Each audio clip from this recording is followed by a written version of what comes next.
डुबकियाँ सिंधु में गोताखोर लगाता है। जा जाकर खाली हाथ लौट कर आता है। मिलते ना सहज ही मोती गहरे पानी में। बढ़ता दूना विश्वास इसी हैरानी में। मुट्ठी उसकी खाली हर बार नहीं होती। हिम्मत करने वालों की कभी हार नहीं होती। जय हिंद दोस्तों। आज चंद्रयान 3 का सफल प्रक्षेपण हमें याद दिलाता है कि हम उस सभ्यता के निवासी हैं जहां हार मानना नहीं सिखाया जाता, बल्कि हार को सफलता की एक सीढ़ी मानकर मंजिल तक पहुंचा जाता है। चंद्रयान 3 विज्ञान के बदलते तस्वीर की एक बेहतरीन उदाहरण पेश करता है। आज इस वीडियो में हम अपने इतिहास की एक खिड़की खोलकर विश्व की सबसे प्राचीन सभ्यता हड़प्पा सभ्यता को देखेंगे। तो चलिए शुरू करते हैं अपना सफ़र प्रोफेसर डायरी के साथ। हेलो गाइस, इस वीडियो में हम इंडियन इंडस वैली सिविलाइजेशन के बारे में पढ़ेंगे। इसका जो कंटेंट लिया है वो विजन IAS और UPSC PDF.com से उठाया है, ठीक है। और ये सारे कंटेंट हम पढ़ चुके हैं। और इसका जो मीडियम रहेगा वो आपका इंग्लिश रहेगा, यानी हिंदी प्लस इंग्लिश। तो जो भी व्यूअर्स हिंदी या इंग्लिश मीडियम से आते हैं वो इस पे पूरी तरीके से रिलाई कर सकते हैं। और ये वीडियो आप सभी के लिए, चाहे UPPCS प्री, RO या RO, यूपी पुलिस या UPSC, चाहे प्री हो या मेंस, दोनों के लिए बहुत ही ज़्यादा हेल्पफुल रहेगा। और इसके बाद आपको इंडस वैली सिविलाइजेशन के इस इंडस वैली सिविलाइजेशन को किसी भी बुक या किसी भी वीडियो से देखने की कोई ज़रूरत नहीं है। इसी में पूरा कंप्रहेंसिव तरीके से कवर किया जाएगा। तो चलिए शुरू करते हैं। सबसे पहले हम इसका सिलेबस डिफाइन करेंगे, ठीक है। आर्ट एंड कल्चर हम करने जा रहे हैं।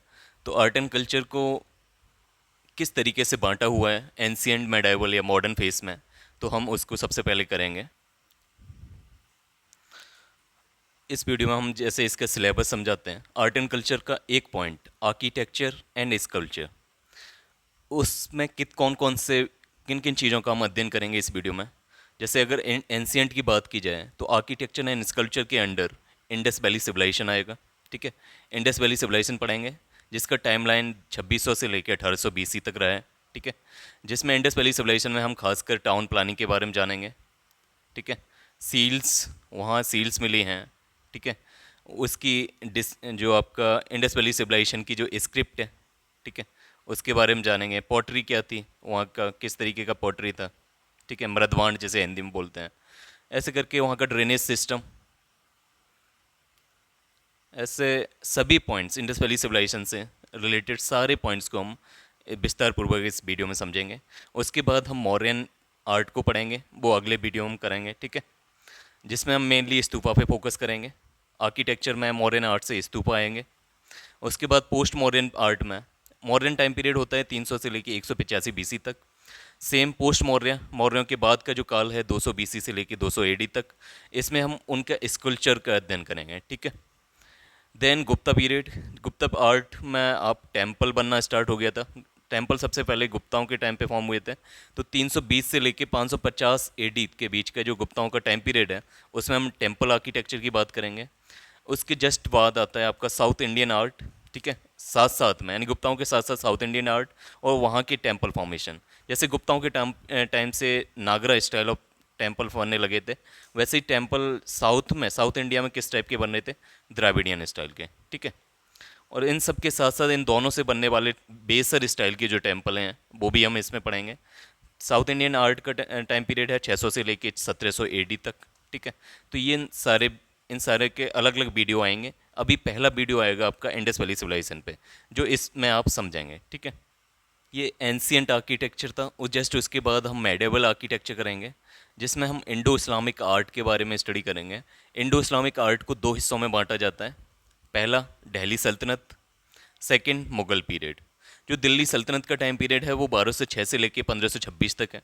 1206 यानी वही वो टाइम जब मोहम्मद गौरी ने दिल्ली, जब कुतुबुद्दीन ऐबक दिल्ली का एक सुल्तान बना, यानी मोहम्मद गौरी की मृत्यु के बाद कुतुबुद्दीन ऐबक दिल्ली, लाहौर से अपना शासन चलाता था, यानी भारत पे एक साम्राज्य स्थापित हो गया, दिल्ली सल्तनत या गुलाम वंश, ठीक है। उसके बाद 1526 वो टाइम पीरियड है जहाँ से मुग़ल बादशाह बाबर इंडिया में आया और इंडिया में अपना साम्राज्य स्थापित किया, ठीक है। यानी मुगल पीरियड स्टार्ट हो जाएगा 1526 तक से लेकर 1707 का जो टाइम पीरियड है वो मुगल आर्ट का है। ठीक है, ये इंडो इस्लामिक आर्ट के अंदर आ रहे हैं। ठीक है, अब दिल्ली सल्तनत के पीरियड की बात करें या दिल्ली सल्तनत आर्ट की बात करें तो इसमें दो तरीके की आर्ट फॉर्म होगा। पहला इम्पीरियल आर्ट फॉर्म, ठीक है, जिसमें हम सभी जो वंश हैं दिल्ली सल्तनत से रिलेटेड, जैसे सबसे पहला स्लेव आर्ट यानी गुलाम वंश, जिसमें 1206 से लेकर 1290 तक रहेगा ये।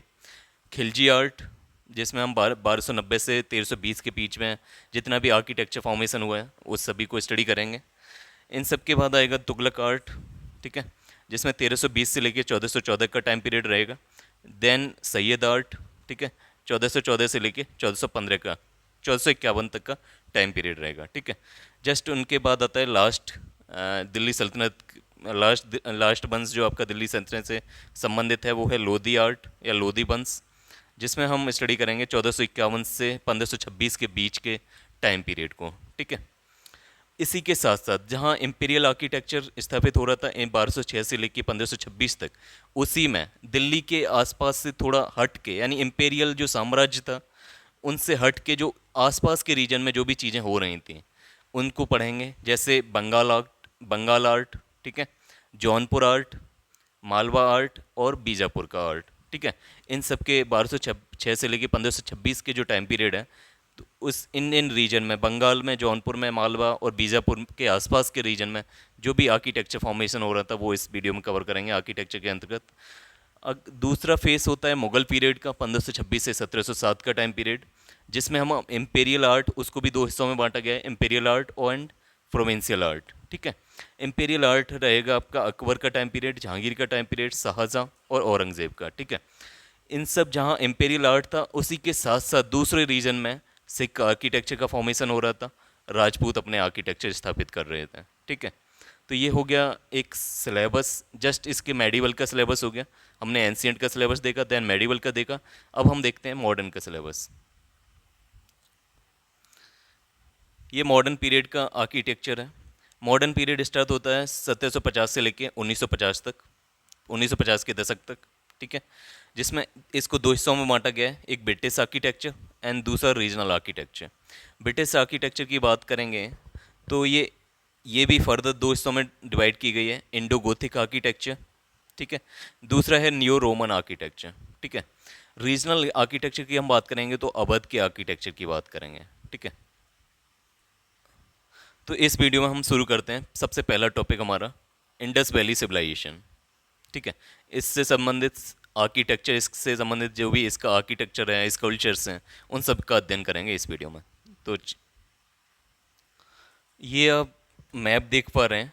सबसे पहले इंडस वैली सिविलाइजेशन का आर्किटेक्चर या स्कल्पचर बताने से पहले इंडस वैली सिविलाइजेशन के बारे में बता दें, और उससे संबंधित जो भी एरिया जहाँ पर उनकी संबंधित साइट्स मिली हैं उसका पहले स्टडी कर लेते हैं।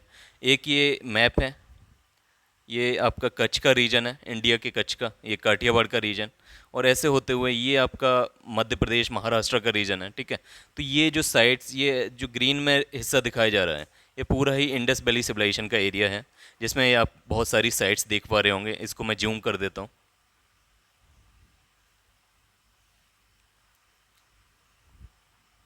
जैसे अगर आप सबसे नॉर्थ में देखें तो मांडा दिख रहा है। ठीक है, ये आपका जम्मू कश्मीर में इंडस वैली सिविलाइजेशन का एक पुरास्थल है, हड़प्पा सभ्यता का एक पुरास्थल है। ठीक है, ये किस नदी के किनारे बसा हुआ है, तो ये चेनाब नदी के किनारे बसा हुआ है मांडा। ठीक है, यहाँ पर आप रोपड़ देख रहे हैं, रोपड़ ये पंजाब में है, ये सतलज नदी के किनारे स्थापित है। ठीक है, ऐसे ही आप राखीगढ़ी देख रहे हैं, राखीगढ़ी भारत की और इंडस वैली सिविलाइजेशन की सबसे बड़ी साइट्स है। ठीक है, एरिया वाइज देखा जाए तो सबसे बड़ा पुरास्थल है हड़प्पा सभ्यता का। सबसे ईस्ट में जो अभी तक खोजा गया पुरास्थल है वो आपका आलमगीरपुर है, मेरठ में है, यूपी में है। ठीक है, ऐसे ही मीठालाल बनावली हरियाणा में। ठीक है, हड़प्पा रावी नदी के किनारे पे बसा हुआ शहर है। ठीक है, और ये पाकिस्तान में है। वैसे ही अगर थोड़ा नीचे बढ़ें तो हम यहाँ देख पा रहे हैं कालीबंगन। ठीक है, कालीबंगन आपका राजस्थान में है, जहाँ से जुते हुए खेत मिले हैं, जुते हुए खेतों का साच में लाया है। ठीक है, ऐसे ही गनेरी लाल देख रहे हैं, गनेरी वाल देख रहे हैं आप। ठीक है, आप यहाँ मेहरगढ़ देख रहे हैं। Mehrgarh actually Indus valley civilisation का पार्ट नहीं रहा है, वो इससे पहले की पुरा स्थल है। ठीक है। आप यहाँ पे मोहनजोदड़ो देख रहे हैं, ये इंडस रिवर के किनारे पे बसा हुआ शहर है। ठीक है। थोड़ा अगर नीचे आया जाए तो आप कोतड़जी देखें, कोट दीजी, चन्हू, आम्बरी, बालाकोट, सूरकोतड़ा, ये गुजरात में है। धौलावीरा, देसलपुर, लोथल। लोथल उस टाइम का डॉकयार्ड रहा है, या जैसे गोदी भी बोलते हैं। ठीक है। या सिंपली ये बंदरगाह रहा है उस टाइम का। ठीक है। रंगपुर देख रहे हैं आप, नागेश्वर देख रहे हैं, ये सारी सारी साइट्स क्या हैं, इंडस वैली सिविलाइजेशन की सारे पुरास्थल हैं। ठीक है। तो यहाँ आपने सारी साइट्स का अध्ययन किया। नेक्स्ट हम बढ़े हैं, अब इसको थोड़ा अच्छे से पढ़ते हैं क्या क्या है इंडस वैली सिविलाइजेशन में।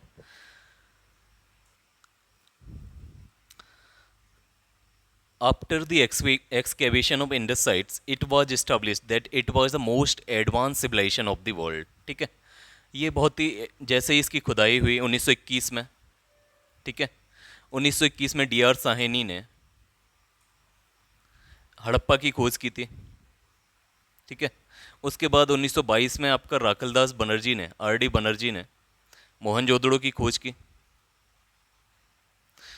इन सब साइट्स आज तक इसमें 1500 से अधिक साइट्स मिल चुकी हैं, और सबसे ज़्यादा साइट्स इंडिया के गुजरात राज्य में स्थित हैं। ठीक है। और सबसे बड़ी साइट्स आज तक जो खोजी गई है वो आप राखीगढ़ी है, जो हरियाणा में है। तो इस तरीके से जब से एक्सकेवेशन हुआ है, जो भी चीज़ें मिली हैं उन सबसे ये पता चला है कि ये उस टाइम की सबसे एडवांस सिविलाइजेशन थी।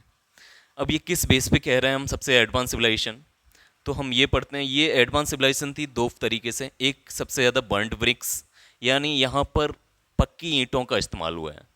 इसके साथ साथ जो सिविलाइजेशन थी, जो सभ्यताएं थीं उसी टाइम पीरियड में जब हड़प्पा सभ्यताएं थी, जैसे मेसोपोटामिया की सभ्यता या इजिप्ट की सभ्यता या मिस्र की सभ्यता, उन सब में क्या था कि कच्ची ईंटों का इस्तेमाल होता था। बट इस सिविलाइजेशन में पक्की ईंटों से जो घर बने हुए मिले हैं, जो ड्रेनेज सिस्टम है वो पक्की ईंटों से मिला हुआ है, और उस पर प्लास्टर्ड कोटिंग की गई है जिप्सम से। ठीक है। यानी बर्न्ड ब्रिक्स का मिलना दूसरा, और उसका जो ब्रिक्स ईंटें हैं उनका शेप भी सेम तरीके का था। ठीक है। Same shape and shape size की ईंटें मिली हैं। ठीक है। दूसरा क्या था, जो भी कंटेम्प्रेरी सिविलाइजेशन थी, चाहे वो इजिप्ट की हो, मेसोपोटामिया की हो, वहाँ पर सन ड्राइड ब्रिक्स का यूज़ किया गया है। यानी वहाँ जो ईंटें इस्तेमाल की गई हैं वो केवल धूप से सेकी हुई हैं, ना कि आग से पकाई हुई। ठीक है। तो दूसरा जो फैक्टर है जिस पे हम बोल सकते हैं कि इंडस वैली सिविलाइजेशन उस टाइम की मोस्ट एडवांस सिविलाइजेशन थी, वो था इसका इम्पेकेबल टाउन प्लानिंग। ठीक है। यानी impeccable town planning and burned bricks का यूज ऑफ बर्न्ड ब्रिक्स, इस बेस पे हम बोल सकते हैं कि ये उस टाइम पीरियड की सबसे ज़्यादा एडवांस सिविलाइजेशन थी। अगर आप आंसर राइटिंग कर रहे हैं तो ये वाला जो पॉइंट मैंने अभी तक डिस्कस किया है आप सीधा इंट्रोडक्शन में डाल सकते हैं इसको समराइज करके। ठीक है। अब इसकी सील्स के बारे में पढ़ेंगे। यानी यहाँ पर क्या मिली हैं, बहुत सारी मोहरें मिली हैं। ठीक है। अलग अलग शेप की मोहरें मिली हैं, अलग अलग मटेरियल से बनी हुई मोहरें मिली हैं, तो उनके बारे में स्टडी करते हैं।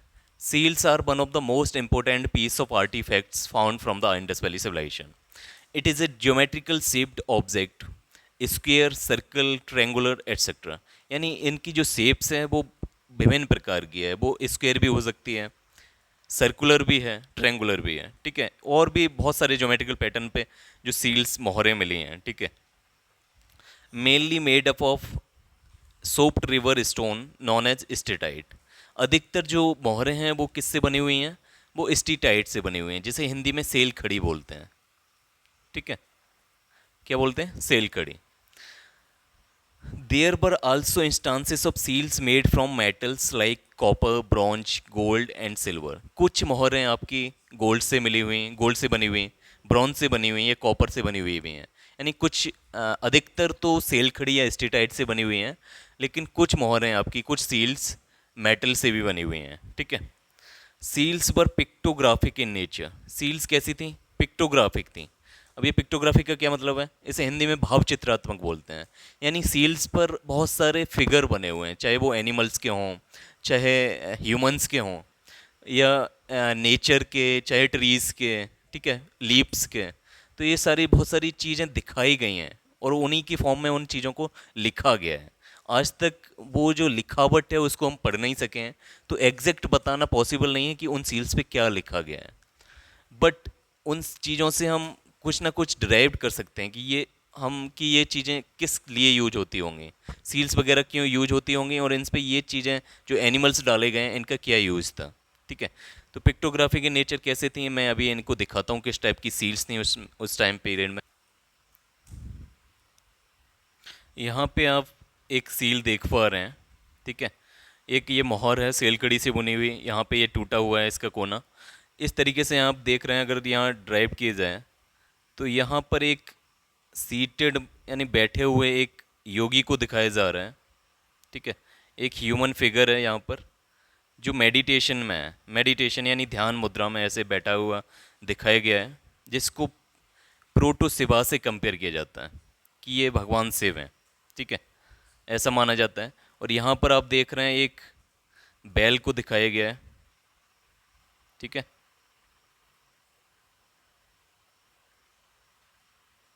यहाँ आप ऐसे रिकॉल कर पा रहे हैं, ये बैल दिखाया गया है, यहाँ पर एक राइनोसेरस से गैंडा दिखाया गया है, इधर टाइगर दिखाया गया है, एलिफेंट दिखाया गया है। तो ये क्या है, एक मोहर है जिस पे बहुत सारे पशुओं को, एक व्यक्ति को दिखाया गया है, और यहाँ पर ये कुछ लिखावट की गई है जिसको आज तक पढ़ा नहीं गया है।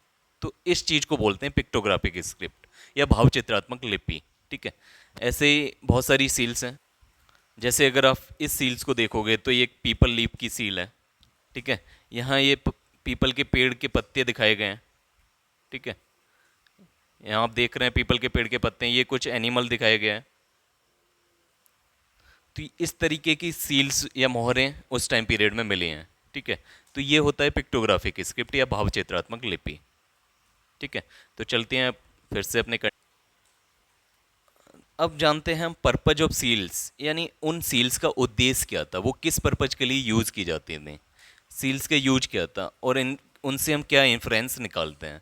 तो पहला हम समझ सकते हैं उन सील्स को पढ़ के, क्योंकि उनमें जो लिखावट है वो पढ़ी नहीं जा सकी है, लेकिन फिर भी एक अंदाज़ा लगा सकते हैं कि seals facilitated in our trade and it was mark of authority of IVC, ठीक है।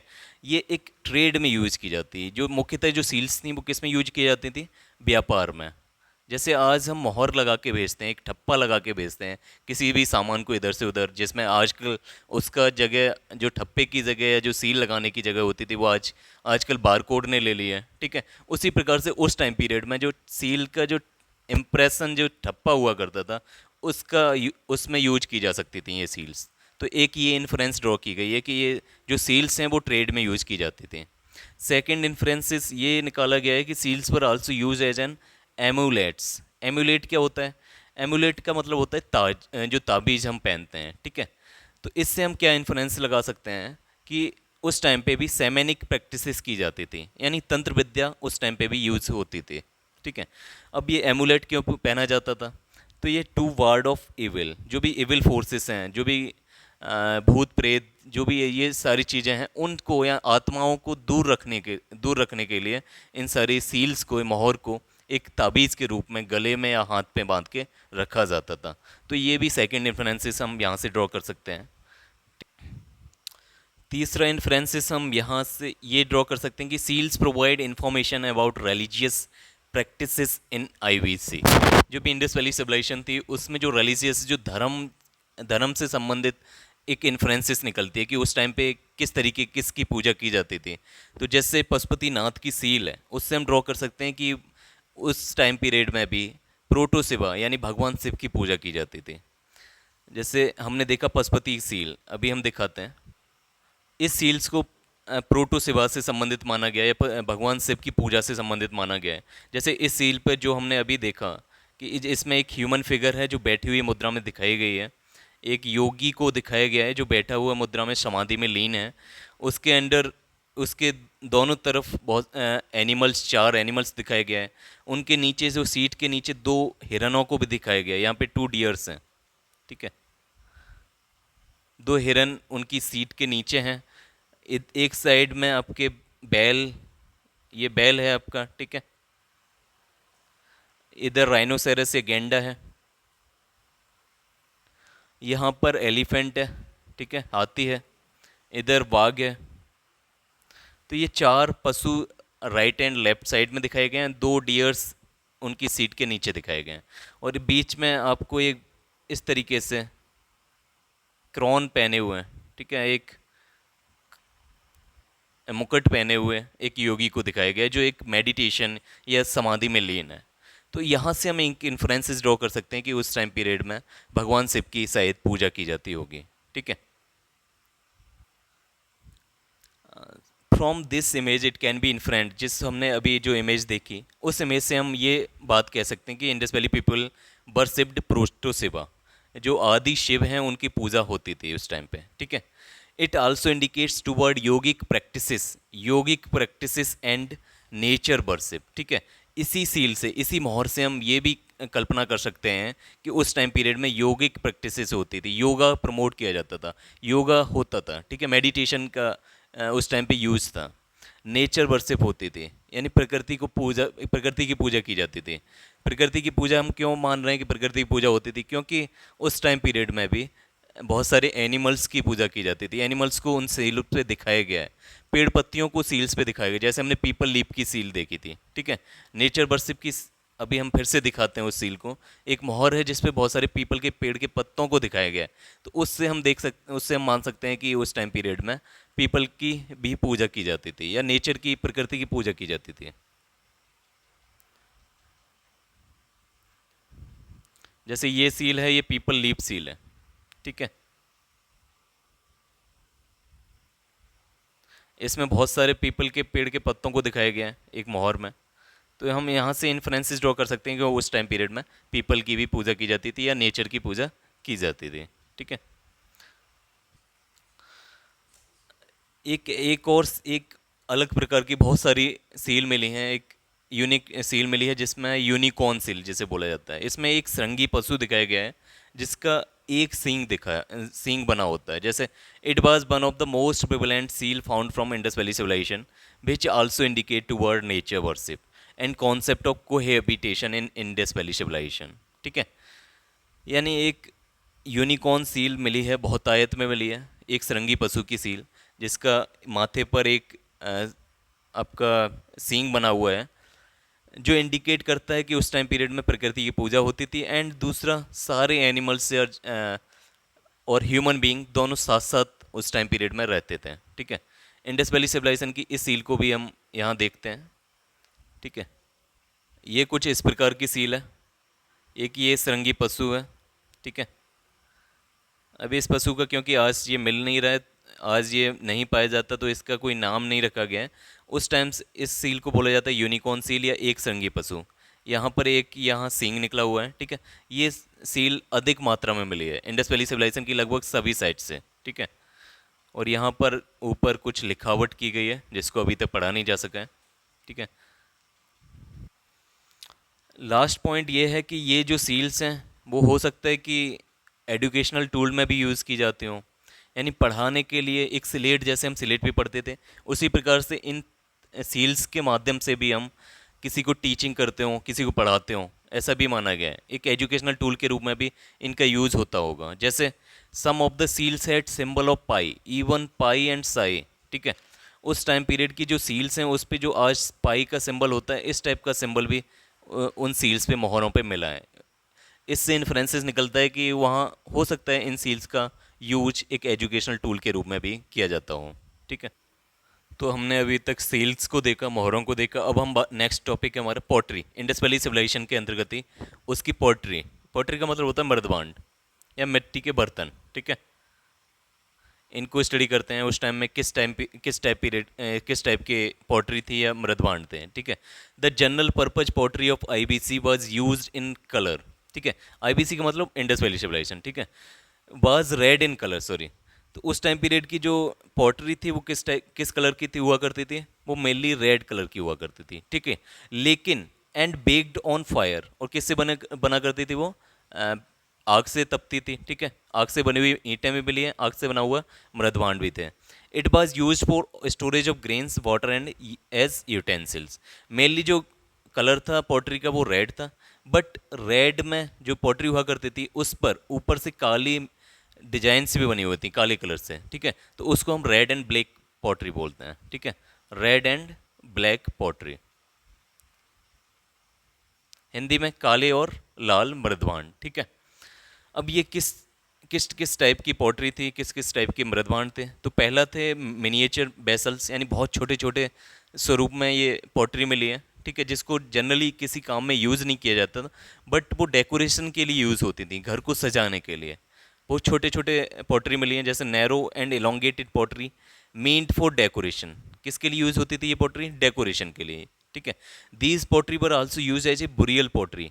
इन्हीं मिनिएचर पॉटरी को ही एक सिंबॉलिक रिप्रेजेंटेशन के तौर पर जब भी कोई ख़त्म हो जाता था उस टाइम पीरियड में, तो इन पॉटरीज को कब्र में ही रख दिया जाता था। इससे ये पता चलता है कि उस टाइम के लोग फ्यूचर या पुनर्जन्म के कॉन्सेप्ट में विश्वास रखते थे, ठीक है, ताकि इन पॉटरी का वो यूज कर सके अगले अगले जन्म में, ठीक है। सेकेंड नंबर की पॉटरी थी fans pottery. They were also use for decoration. ये इस टाइप की पॉटरी भी डेकोरेशन के काम में यूज होती थी, ठीक है। और तीसरे टाइप की जो पॉटरी है उसको बोलते हैं perforated pottery. Perforated pottery it was used for staining liquid, यानी जो भी लिक्विड होता था, जो भी लिक्विड का जो भी मटेरियल है या शराब है, उसको छानने के लिए यूज़ की जाती थी, स्ट्रेनिंग लिक्विड, ठीक है। अब ये किस किस तरीके की पॉटरी है वो हम यहाँ देख रहे हैं। जैसे ये पॉटरी का फिगर है, ये जो कलर है मेनली रेड, ठीक है। जितनी भी पॉटरी आप यहाँ देख रहे हैं वो लाल कलर की है मेनली, ठीक है। ये जो इस टाइप की पॉटरी है वो एक ग्रेन स्टोरेज के लिए, अन्न को सुरक्षित रखने के लिए यूज़ की जाती थी। इस टाइप की जो पॉटरी है वो गैबिएट विद पेंटेड फुट, ठीक है, यहाँ नीचे पेंटेड कर किया जाता था। ये एक छोटे छोटे जो बर्तन हैं इनको मिनिएचर वेसल के रूप में यूज़ किया जाता था। और ये जो आप एक जार देख रहे हैं उसमें बहुत छोटे छोटे छेद हो रहे हैं, ये होता था आपका परफोरेटेड पॉटरी या परफोरेटेड जार, ठीक है, जो स्ट्रेनिंग के काम में आता था काम, ठीक है, छानने के लिए, स्ट्रेनिंग करने के लिए किसी लिक्विड को। ये हड़प्पन टाइप की पॉटरी हो गई, ठीक है। यहाँ पे जो आप देख पा रहे हैं ये परफोरेटेड पॉटरी है, ठीक है। इसमें बहुत सारी जो पॉटरी में अलग अलग छोटे छोटे छेद किए गए हैं, ताकि इन सब चीज़ों को जो लिक्विड है, जो लिक्विड मीट कुछ भी डाला गया है उसको छाना जा सके, ठीक है।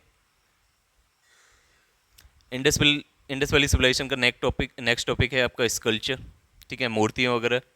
तो इसमें किस किस टाइप की स्कल्पचर्स मिली हैं, किस किस मटेरियल से बनी हुई हैं। जैसे पहला जो स्कल्पचर मिला है वो स्टोन से बना हुआ है, जो यानी पत्थरों से बनी हुई जो कुछ मूर्तियाँ मिली हैं, it was made from stone steatite, ठीक है। स्टोन स्टीटाइट का जो फॉर्मूला होता है MgS, सॉफ्ट रिवर स्टोन। और ये कौन सा मेनली जो एग्जाम्पल है इसका वो है बियर्डेड प्रीस्ट, ठीक है। एक प्रीस्ट या एक पुजारी की मूर्ति मिली है जो एक बियर्ड यानी उसके दाढ़ी भी है, बेल शेप दाढ़ी है जैसे हम देख रहे हैं यहाँ पे।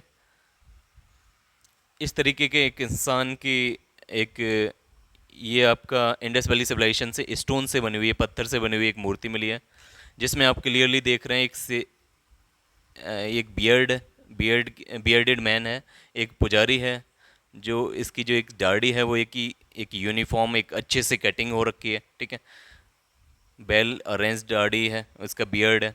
और ये एक यहाँ पे देख रहे हैं एक ड्रेपरी है, एक कपड़ा है, और उस पर बहुत सारे डिज़ाइन हो रखे हैं, ठीक है।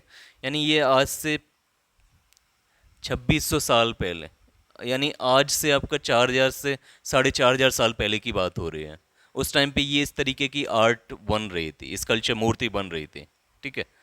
तो आप जान रहे हैं कि वो कितना एडवांस सिविलाइजेशन था, ठीक है। और यहाँ पे आप देख पा रहे हैं यहाँ कुछ ताबीज के रूप में कुछ सिर पे कुछ बांधे हुए हैं ये, ठीक है। यहाँ पर एक एमुलेट्स भी, एक ताबीज़ यहाँ पर भी बंधा हुआ है, ठीक है। तो इस तरीके का वहाँ का सोसाइटी था। सेकंड जो स्कल्पचर है वो आपकी टेराकोटा से बनी हुई बहुत सारी मूर्तियाँ मिली हैं, मेनली उसमें क्ले फिगराइंस हैं, जो एक क्ले यानी कच्ची जो मिट्टी से बनी हुई एक मूर्तियाँ मिली हैं जो आग से पका दी गई हैं। मेनली इसमें जो एग्जाम्पल है वो है मदर गॉडेस का, ठीक है, यानी मातृ देवी का। जैसे ये मदर गॉडेस का इमेज है, ठीक है, ये स्टीटाइट से बनी हुई मूर्ति है, ठीक है। यहाँ आप देख रहे हैं बहुत सारी मालाएं लटका दी गई हैं, और यहाँ एक मुकुट धारण किए हुए हैं ये देवी जी, ठीक है। It is the most abundant image found from the Indus towns. Mother goddess is referred as goddess of fertility. ठीक है, जो मदर गॉडेस है, माता देवी हैं, ये सबसे ज़्यादा इमेज इंडस वैली टाउन्स में इन्हीं की प्राप्त हुई है, ठीक है, जो टेराकोटा से बनी हुई हैं। अदर एग्जाम्पल जो टेराकोटा से बनी हुई कुछ और मूर्तियों के एग्जाम्पल हैं वो क्ले आर्ट का है, या बहुत सारे टॉयज़ खिलौने बने हुए हैं, ठीक है।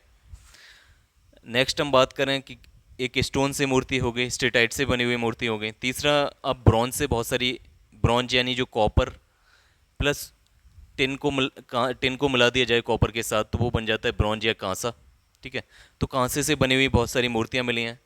और इसमें एक टेक्निक का यूज़ किया जाता था जो जिसका नाम था लॉस्ट बैक्स टेक्निक, ठीक है। That was use to cast bronze sculpture. अब इस टेक्निक में किस तरीके से ब्रॉन्ज या कांसे की मूर्ति बनाई जाती थी वो इसमें समझाया हुआ था। यानी लॉस्ट बैक्स टेक्निक क्या होता है। In the very first step a wax figurine was created. सबसे पहले स्टेप में क्या किया जाता है कि सबसे पहले मोम की एक मूर्ति बनाई जाती है, ठीक है, which is coated with clay. अब जो मोम की मूर्ति बना ली गई, जिसका भी हम मूर्ति बनाना चाह रहे हैं, उसको क्ले से, एक मिट्टी से उसको लेप देंगे, ठीक है, सारी मूर्ति के ऊपर क्ले लगा देंगे, and then baked on fire, और उस मूर्ति को आग आग पे तपा दिया जाता है, जिससे कि क्ले, आपका जो क्ले लगाया गया है वो पक जाए, और दूसरा जो मोम था उसके अंदर जिसके ऊपर क्ले लगाया गया था वो पिघल के लिक्विड फॉर्म में आ जाए। एंड देन, और उस जो क्ले है, क्ले के नीचे छेद कर दिया जाता है ताकि जो सारा मोम पिघल गया है वो एक छेद, उस छेद से होते हुए सारा मोम निकल जाए। और उसके बाद उस छेद से होते हुए एक मॉल्टन ब्रॉन्ज यानी पिघला हुआ कांसा उसमें डाला जाता है, was filled into the structure, and after replacing molten bags it was left for the cooling and finally hardened clay was removed। और उसके बाद कूल कर दिया जाता है, उसे ठंडा कर दिया जाता है, और उसके फाइनली जो क्ले है वो उसको हटा दिया जाता है और अंदर से एक कांसे की बनी हुई मूर्ति निकली जाती है, बनती है, ठीक है। तो इस पूरी टेक्निक को क्या बोलते हैं, लॉस्ट बैग्स टेक्निक, ठीक है।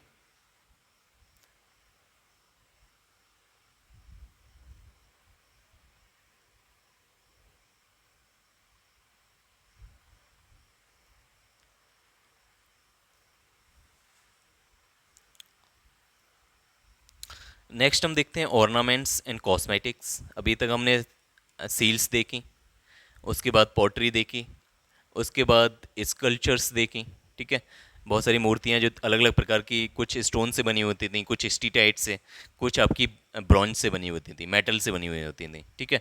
अब हम देखते हैं ऑर्नामेंट्स, आभूषण और जो भी कॉस्मेटिक के सामान थे वो क्या क्या सामान यूज़ किए जाते थे उस टाइम पीरियड में। जैसे ज्वेलरी की अगर हम बात करें तो नेकलेस यूज़ किया जाता था, जो अभी हमने देखा इंडस वैली सिविलाइजेशन के मोहनजोदड़ो से प्राप्त जो एक डांसिंग गर्ल की इमेज है, अगर डांसिंग गर्ल की जो स्कल्पचर मूर्ति है उसमें नेकलेस का यूज़ किया गया है, यानी हार दिखाए गए हैं। पेंडेंट भी यूज़ होता था, बेस्ट बैंड भी यूज़ होता था, फिंगर रिंग्स जो रिंग्स होती थी वो भी यूज़ की जाती थी उस टाइम में। Most of the ornaments were made from carnelian stone. Carnelian के पत्थर से अधिकतर आभूषण बनाए जाते थे। There are instances of gold jewellery also. सोने से भी बने हुए कुछ आभूषण प्राप्त हुए हैं, लेकिन लोहे से बने हुए कोई आभूषण नहीं थे उस टाइम पे, क्योंकि लोहा उस टाइम को लोगों को नहीं पता था, ठीक है। सोना, चांदी, कॉपर, ब्रॉन्ज, ये सारी चीज़ें उस टाइम पे पता थी, लेकिन लोहे का कोई सच नहीं मिला है। Indus valley civilization site of Chanhu Daro was known for bead industry. यानी मोतियों के लिए कौन सा शहर जाना जाता था, तो चन्हू दारो जाना जाता था, ठीक है। चन्हू दारो बीड इंडस्ट्री के लिए। ऐसे ही कालीबंगन जो शहर था वो किसके लिए जाना जाता था, बेंगल इंडस्ट्री के लिए। बेंगल यानी कि चूड़ियाँ, ठीक है, चूड़ियों के शहर के रूप में कालीबंगन को जाना जाता था। कालीबंगन जो नाम रखा गया है वो काली चूड़ियों की वजह से ही, क्योंकि काली चूड़ियाँ उस टाइम के साक्ष्य के रूप में वहाँ से प्राप्त हुई हैं, ठीक है। अगर हम कॉस्मेटिक्स, अभी हमने आभूषण देखे, अगर हम कॉस्मेटिक्स की बात करें तो उस टाइम पे सोप का भी यूज़ किया जाता था, साबुन यूज़ किया जाता था, लिपस्टिक यूज होती थी, काजल यूज होता था, संदूर भी यूज होता था, ठीक है, जिसको बर्मेलिन कहा जाता है। फॉर हीलिंग बाउंड्स, अगर जो घाव वगैरह लग जाते थे तो उन सबको यूज करने के लिए टिंचर आयोडीन का भी यूज होता था, ठीक है। Tincture made from mercury, mainly ये जो मरकरी से टिंचर बना होता था, sorry not tincture iodine, tincture जो मरकरी से बना हुआ होता था उसका यूज़ किया जाता था, ठीक है। ये इंडस वैली सिविलाइजेशन की आप साइड देख पा रहे हैं जो खुदाई से मिली है। यहाँ पे आप कुआं देख रहे हैं, एक बाथरूम देख पा रहे हैं, यहाँ पे वहाँ से एक ड्रेनेज सिस्टम जो नाली निकाली गई है उसको देख पा रहे हैं, ठीक है। तो ये सारा आपका इंडस वैली सिविलाइजेशन का इस साइट का। अब हम टाउन प्लानिंग की बात करेंगे। उस टाइम पे जो टाउन प्लानिंग थी, शहर कैसे बसे हुए थे, ठीक है, उनकी प्लानिंग क्या थी। तो generally the Indus towns were divided into two parts. Mainly जितने भी शहर थे मुख्य थे, दो हिस्सों में उनको डिवाइड किया जाता था, एक upper town and second lower town, ठीक है। जो अपर टाउन होता था वॉज क्रिएटेड ऑन अप्रेज प्लेटफॉर्म। जो अपर टाउन है वो मेनली एक ऊंची जगह पे बसाया जाता था जिसे सिटेडल बोलते थे, ठीक है, या हिंदी में दुर्ग बोलते थे। जो पूरा शहर था उसका एक हिस्सा दुर्ग कहलाता था, जो ऊंची जगह पे स्थापित होता था, ठीक है। Generally this area was fortified. इस एरिया को, जो सिटाडेल का एरिया है, दुर्ग का एरिया है, इसको चारों तरफ से क्लोज कर दिया जाता था। ये फोर्टिफाइड होता था, ठीक है। इसके चारों तरफ दीवारें होती थी ऊंची ऊंची। This section of the town was made for administration. ये जो सेक्शन था, जो दुर्ग का यूज होता था एडमिनिस्ट्रेशन के लिए, इसमें एडमिनिस्ट्रेटिव बिल्डिंग्स हुआ करती थी, ठीक है। दूसरा है the important structure in this part of town included granary.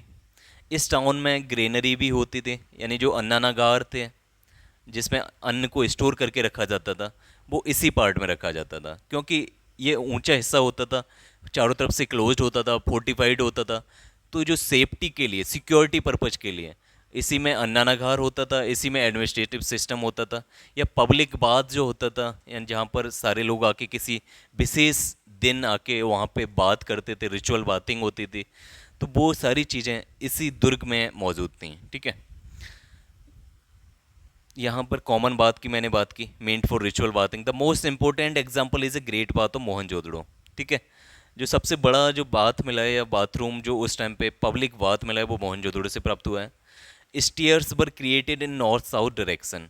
जो बाथरूम था मेनली, जैसे अगर ये पब्लिक बाथ है तो इसकी जो सीढ़ियाँ हैं वो नॉर्थ साउथ में होंगी, ठीक है। नॉर्थ साउथ में इसकी दोनों तरफ से सीढ़ियाँ होती हुआ करती थी पानी में नीचे उतरने के लिए, स्विमिंग पूल में एक नीचे उतरने के लिए।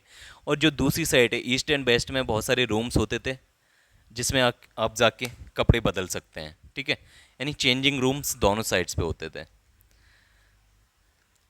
और ये सारी चीज़ें they were made from burnt bricks only. जो भी स्टेयर्स हैं, जितना भी पानी से संबंधित जितना भी चीज़ें बनी हुई थी, चाहे वो पब्लिक बाथ हो, बाथरूम बने हों, चाहे ड्रेनेज सिस्टम बना हो, जो नालियाँ हैं वो सब पक्की ईंटें से बनती थी।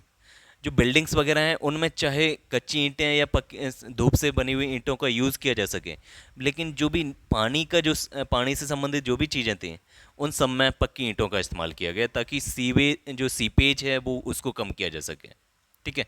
और सभी जगह जिप्सम कोटिंग का यूज़ किया गया, जिप्सम से प्लास्टर कर दिया गया उन सब नालियों को, ठीक है, ताकि पानी का रिसाव ना हो, ठीक है। यहाँ पे आप देख पा रहे हैं ये इस तरीके से पूरा शहर बसा हुआ करता था। ये जो ऊपर का इतना पोर्शन है जो थोड़ा अप्रेज्ड है, इसको सिटेडल या दुर्ग बोला जाता था। और जो लोअर टाउन, इस जो नीचे वाला शहर है उसको लोअर टाउन बोला जाता था। जो मेनली बिल्डिंग किसके लिए यूज होता था, इसमें बहुत सारी बिल्डिंग्स थी और ये यहाँ पे ग्रेड सिस्टम हुआ करता था जो हैबिटेशन के लिए यूज होता था। यानी लोगों के कॉमन जो लोग हुआ करते थे, कॉमन लोग हुआ करते थे, उनको रहने के लिए लोअर टाउन था। जबकि राजा उस टाइम पे जो प्रशासन संबंधी जो भी लोग देखभाल करते थे पूरे प्रशासन की, ठीक है, प्रशासन संभालने वाले लोगों का रहना सिटेडल में होता था। सिटेडल में आपका अन्नानागार मिलते थे, ठीक है, अन्न को स्टोर करने के लिए ग्रेनरीज थी, कॉमन बाथ होते थे, ठीक है।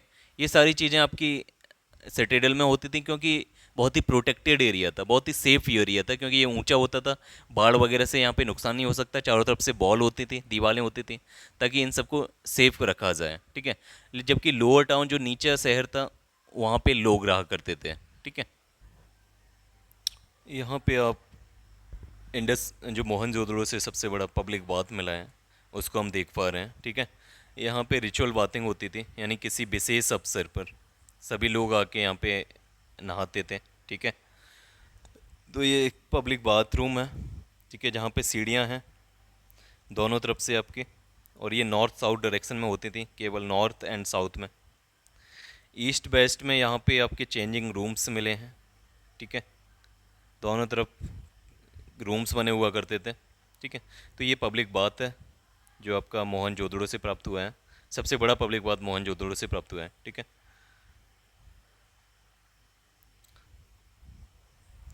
जो लोअर टाउन था उस टाइम पीरियड का was meant for habitation of commoners, ठीक है। जो कॉमन पीपल थे उनके रहने के लिए यूज़ होता था लोअर टाउन का, ठीक है।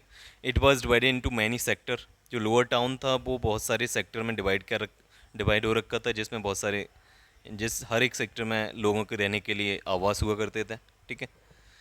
And there was a good networks of roads use to cut each other at right angles. और जो भी रोड्स हुआ करते थे वो एक दूसरे को राइट एंगल पे कट करते थे, और चारों तरफ बहुत सारे अलग अलग सेक्टर्स बन जाते थे जिसको बोलते थे ग्रिड पैटर्न, ठीक है। On both the sides of road drains were created and covered with stone slab और brick slab, and there was provision of manholes, ठीक है। और जो ड्रेन हुआ करता था, जो नालियाँ हुआ करती थी रोड के किनारे पे, वो मेनली कवर्ड हुआ करते थे, ठीक है। अब वो कवर्ड कैसे होते थे, यानी वो क्लोज्ड हुआ करते थे। आज की तरह बहुत सारी जो आज की नालियाँ हुआ करती हैं वो ओपन भी हुआ करती हैं, क्लोज्ड भी हुआ करती हैं, बट उस टाइम की जो नालियाँ थी मेनली कवर्ड हुआ करती थी, उसको कवर कर दिया जाता था। किस चीज़ से, तो वो पत्थरों से या पक्की ईंटों से, ठीक है। दूसरा, जो ड्रेन्स थे वो आपकी कोटेड होते थे जिप्सम से, यानी जिप्सम का प्लास्टर लगाया हुआ तो होता था उनकी दीवारों पर, ताकि पानी का रिसाव ना हो सके, ठीक है। थर्ड इसका जो फीचर था ड्रेनेज सिस्टम का वो था कि इसमें मेन होल्स हुआ करते थे, यानी बीच बीच में कुछ गड्ढे, नालियों के बीच में एक छोटे छोटे गड्ढे हुआ करते थे, ताकि जो कचरा है वो उन गड्ढों में चला जाए और पानी स्मूथली एक जगह से दूसरी जगह पहुंच सके, ठीक है। इस फिगर की तरह आप समझ सकते हैं कि उस टाइम का ड्रेनेज कैसा था, ठीक है। जैसे एक नाली को दर्शाया गया है, तो नाली का जो उसमें बीच बीच में उसमें मेन होल हुआ करते थे, ताकि उसका जो पानी, छोटी छोटी जो भी मिट्टियाँ हैं, पत्थर हैं, वो सब इन मेन होल्स में आके गिरे और पानी अनवरत रूप से अंडर द ग्रेविटी फ्लो करे, ठीक है। Each and every house was connected with the main drain, ठीक है। जो भी एक मेन नाला हुआ करता था, जो बड़ा ड्रेन होता था या नाला हुआ करता था, उससे हर लगभग सारे घर कनेक्टेड होते थे। There were instances of single storey, double storey and triple storey houses. जो घर हैं वो अब एक मंजिला या बहुमंजिला घर हुआ करते थे, वो चाहे सिंगल स्टोरी हो, डबल स्टोरी हो या ट्रिपल स्टोरी हो, ठीक है। एक मंजिला, दो मंजिला, तीन मंजिली घर हुआ करते थे। Generally the main gate of houses were not created facing main road. जो एक मेन रोड है इस प्रकार से, तो उसकी तरफ उसका गेट नहीं, जो भी घर हुआ करते थे उनका गेट मेन रोड है उसकी तरफ नहीं खुलता था, उसके जस्ट पीछे खुलता था, ताकि प्राइवेसी रहे, ठीक है। Perhaps it was meant for safeguarding their privacy, ठीक है। ये किसके लिए होता था, प्राइवेसी रखने के लिए। The houses were created with burned bricks. जो घर बनते थे वो पक्की ईंटों से बनते थे, और जो पक्की ईंटें थी वो उसी एक सेम शेप की हुआ करती थी, और साइज भी उनका सेम रहता था। और वो किस रेशियो में रहता था, 4:2:1, ठीक है। चार यानी लेंथ ब्रेंथ एंड हाइट का जो रेशियो है वो 4:1 होता था, ठीक है। Inside the houses there use to be bedrooms. हर लगभग लगभग अधिकतर हाउसेज में बेडरूम्स हुआ करते थे। सेपरेट किचन एंड वॉशरूम, ठीक है। In some of the houses they were having private wells for fetching water. कुछ घरों में प्राइवेट बेल भी मिले हैं, ठीक है। अपने अपने एक निजी कुएं भी मिले हैं, जिस ताकि वो पानी को निकाल सकें, ठीक है। तो ये सारा उस टाइम का टाउन प्लानिंग था इस तरीके से का। यहाँ पे उस टाइम पीरियड का ड्रेनेज देख रहे हैं, ठीक है। ये इस टाइप की कुछ नाली हुआ करती थी, ठीक है। यहाँ पे आप ये क्लियरली देख पा रहे हैं, जो सफ़ेद सफ़ेद जो वाइट कलर में दिख रहे हैं, ये जिप्सम से कोटिंग की गई है नालियों पे, ठीक है, दोनों साइड्स पे। और ये पक्की ईंटें हैं, जो एक फिक्स शेप की हैं ईंटें, जिससे ये ड्रेन्स को बनाया गया है, और ठीक है। और ये हमेशा रेक्टेंगुलर यानी राइट एंगल्स पे कट करती थी ड्रेनेज सिस्टम भी, क्योंकि रोड्स के किनारे हुआ करती थी, रोड राइट एंगल पे कट करते थे, तो ड्रेनेज पैटर्न भी राइट एंगल पे होता था। और ये क्लोज्ड हुआ करती थी, ठीक है। ऊपर से स्टोन की स्लैब या ईंटों से इसको पाट दिया जाता था, ठीक है। तो इस प्रकार से हमने इंडस वैली सिविलाइजेशन से रिलेटेड चाहे pottery, sculptures, architecture, in town planning, इन सभी चीज़ों को हमने इस वीडियो के तहत जाना है। इस वीडियो से संबंधित जितने भी क्वेश्चंस विभिन्न आयोगों में आ चुके हैं, या इस जो टॉपिक से संबंधित जितने भी क्वेश्चंस आ चुके हैं, वो मैं उस पर मैं वीडियो बना चुका हूँ, ठीक है। वो इसी प्लेलिस्ट में पड़े हुए हैं। घटना चक्र की जो प्रीवियस ईयर क्वेश्चंस की जो प्लेलिस्ट है उसमें पड़े हुए हैं। मैं प्लेलिस्ट की लिंक इस वीडियो के डिस्क्रिप्शन में डाल दूँगा, ठीक है। तो आप जाके इस जो वीडियो में आपने इस वीडियो में अंतर्गत आपने थ्योरी पढ़ी है, आप जाके क्वेश्चंस को प्रैक्टिस करिए, ठीक है। और जो भी लोग अभी तक इस वीडियो को देख रहे हैं, प्लीज़ लाइक करिएगा, शेयर करिएगा और चैनल को सब्सक्राइब करिएगा। Thank you.